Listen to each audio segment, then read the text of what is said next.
The astrological fourth house.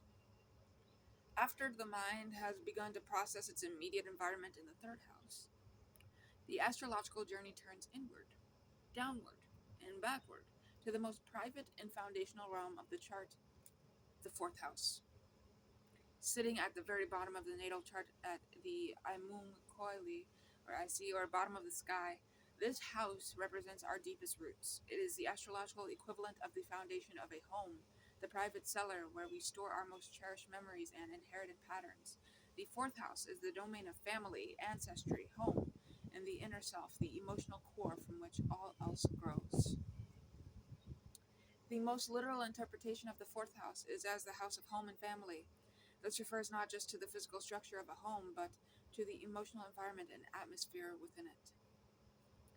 It describes our experience of early childhood, our relationship with our parents, mother, father, particularly the nurturing parent or the one who provided a sense of emotional security, and our concept of family itself.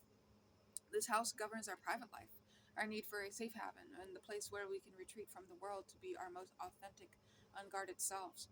The sign on the cusp and any planets within the fourth house reveal what we need to feel emotionally secure and at home.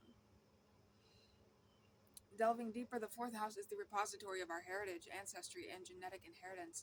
It is the house of roots, representing the traditions, customs, and psychological patterns passed down through our lineage. These are the unconscious biases, the familial traumas, and the silent expectations that shape our emotional responses long before we are aware of them. The fourth house asks, what did you inherit? What traditions do you cling to? What skeletons are in the family closet? So the fourth house holds the keys to understanding our psychological makeup on a generational level, making it crucial for any work involving healing family patterns. This inward focus makes the fourth house the seat of the inner self and subconscious mind. If the first house is the persona we show the world, okay, the fourth house is the private self we rarely reveal.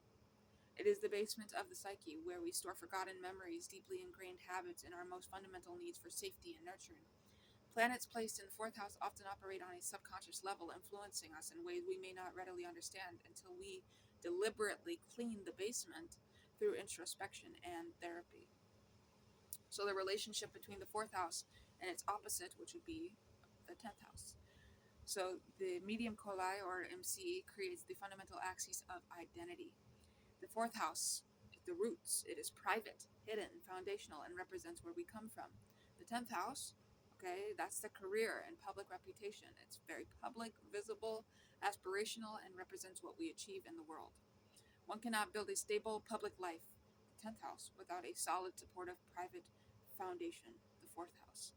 This axis represents the eternal dance between our need for security and our need for significance. So the fourth house is the emotional anchor of the birth chart. It is the sanctuary of the soul, the keeper of memories, and the blueprint of our deepest need for belonging. It asks us to define what home truly even means. Is it a place? Is it a feeling? Or a state of being? Or all of the above. To understand the fourth house is to understand the private, vulnerable core of an individual, the foundation upon which their entire emotional life is built. It is the I of the first house after having ventured out into the world, returning to its source to whisper, "This is where I come from, and this is where I am safe." It is the root system that determines how tall the tree of a life can grow. Thank you for watching. See you in the next one.